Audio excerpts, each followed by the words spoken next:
आज आपण जाणून घेणार आहोत एका महान मराठी नाटककाराबद्दल, ज्यांनी मराठी रंगभूमीचं नाव चारही दिशांनी उजळवलं.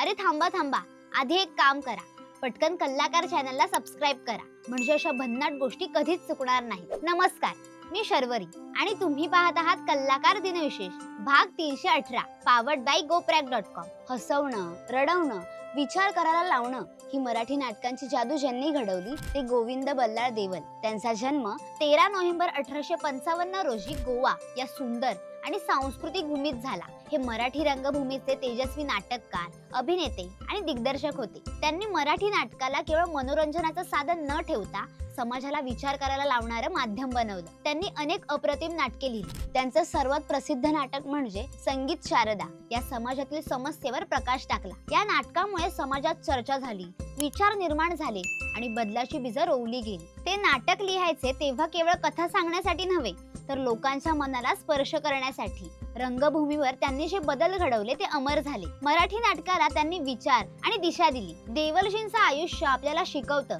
की कला म्हणजे केवळ हसवणं नव्हे, ती समाजाला जागं ठेवणारी शक्ती आहे. मग चला, तुम्हीही त्यांच्या नाटकांसारखे तेजस्वी बना.